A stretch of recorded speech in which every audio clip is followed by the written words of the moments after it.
আপোনালোক সকলোৰে জ্ঞাত যে তৃতীয় পৰ্যায়ৰ যি ইলেকশ্যন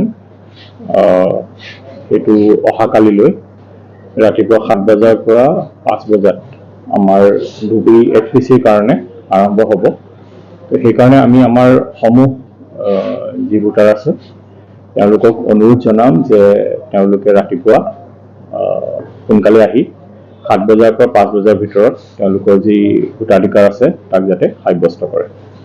আমাৰ ধুবুৰী HPCত সৰ্বমুঠ 11 LA সেগমেন্ট আছে, LAC সেগমেন্ট আছে আৰু তাতে সৰ্বমুঠ ভোটাৰ আছে আমাৰ 26,42,675।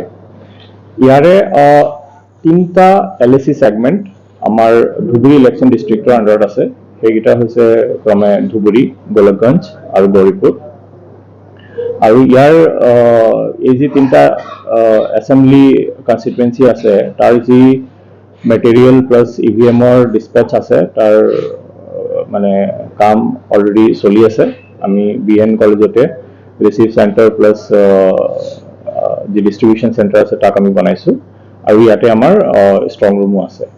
তেনেদৰে বাকীসমূহ ইলেকশ্যন ডিষ্ট্ৰিক্টতো এটা ডিচেণ্ট্ৰেলাইজ মেনাৰত যি EVM প্লাছ মেটেৰিয়েল আছে তাৰ যিটো ডিছপেচৰ কাৰ্যসূচী আছে সেইটো চলাই থকা হৈছে। তো আজি আমাৰ যি 3024 পলিং ষ্টেচন আছে গোটেই ধুবুৰী HPC সমূহ পলিং পাৰ্চনেল গৈ তেওঁলোকৰ পলিং ষ্টেচনত যাব আৰু কালিৰ পৰা ৰাতিপুৱা 7 বজাৰ পৰা 5 বজাৰ ভিতৰত যেটো পলিং আছে পলিং কাৰ্যসূচী কৰা হ'ব।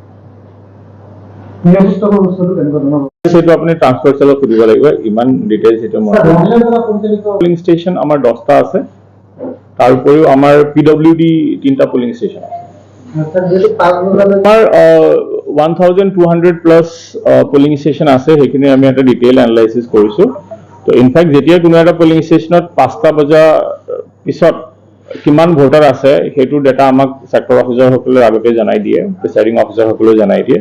তো ইমিডিয়েটলি ইনফেক্ট যি সেক্টৰ অফিচাৰ থাকে police sector as well as civil sector তেওঁলোকে পলিং ষ্টেচনলৈ যায় আৰু গৈ পেলাই যাতে সুকলমে পলিংটো হৈ যায় সেইটো চোৱা চিতা কৰে। বাট এইটো মঞ্চৰ থ্ৰুদি মই আমাৰ সমূহ ভোটাৰক এটাই অনুৰোধ জনাম যে তেওঁলোকে যাতে ছেকেণ্ড হাফৰ কাৰণে ৰখি নাথাকে, ৰাতিপুৱাই সোনকালে আহি তেওঁলোকৰ ভোটাৰ অধিকাৰটো সাব্যস্ত কৰে চ' ডেট ৰাতি বহুত দেৰিলৈকে যাতে পলিং পাৰ্চনলৈ ভোটিং কৰিবলগীয়া নহয়। CCTV ইনষ্টল নকৰোঁ আমি, বেচিকেলি ৱেবকাষ্টিং কৰা হয়। আমাৰ টোটেল 55% পলিং ষ্টেচনত ৱেবকাষ্ট কৰা হৈছে। একচুৱেলি EVM থাকে, তাৰ কাৰণে এটা 3-tier চিকিউৰিটি ব্যৱস্থা থাকে এজ পাৰ ECI নৰ্মছ। চ' একৰ্ডিংলি সেইটো কৰা হৈছে। ইলেকশ্যন ডিষ্ট্ৰিক্টৰে এটা ডিষ্ট্ৰিক্ট চিকিউৰিটি প্লান থাকে। তো সেই মৰ্মে যি চিকিউৰিটি ফ'ৰ্চ থাকে সেইটো দিয়া হৈছে। ষ্টেট আৰ্ম ফ'ৰ্চ প্লাছ CAPFৰ যি জৱান আছে তেওঁলোকক দিয়া হৈছে। তাৰ উপৰিও পলিং পাৰ্চনেলৰ লগত যি চিকিউৰিটি যাব লাগে সেইটো এজ পাৰ ECI ডাইৰেকশ্যন কৰা হৈছে। আমাৰ স্পৰ্শকাতৰ বুলি ক'লে আমি আই থিংক 2-3টা কেটেগৰী ইয়াতে ল'ব লাগিব। এটাতো আমাৰ চহৰ এৰিয়া আছে, চহৰ এৰিয়াৰ যিখিনি পলিং ষ্টেচন আছে তাত আমি কিছুমান জেগাত P-2 আমি পলিং পাৰ্টি পঠিয়াইছোঁ। তাৰ উপৰিও আমাৰ কিছুমান বৰ্ডাৰ এৰিয়াৰ পলিং ষ্টেচন আছে, সেইবিলাকৰ ওপৰতো আমাৰ যথেষ্টখিনি ধ্যান আছে। বেচিকেলি কি হয়, যেতিয়া আপোনাৰ ইণ্টাৰনেশ্যনেল বৰ্ডাৰ বা ইণ্টাৰষ্টেট বৰ্ডাৰ থাকে তেতিয়া আমি আমাৰ ফালৰ পৰা ইণ্টাৰষ্টেট বৰ্ডাৰৰ যি ডিষ্ট্ৰিক্ট থাকে তেওঁলোকৰ লগত আমি কোঅৰ্ডিনেশ্যন কৰোঁ। সেই মৰ্মে তেওঁলোকে তেওঁলোকৰ এৰিয়াটো 48 আৱাৰ্ছৰ আগত ড্ৰাই ডে ডিক্লেয়াৰ কৰে। তাৰ উপৰিও তেওঁলোকৰ যি নাকা চেকিংবিলাক থাকে সেইবিলাকক বহুত ষ্ট্ৰং কৰি ৰাখে।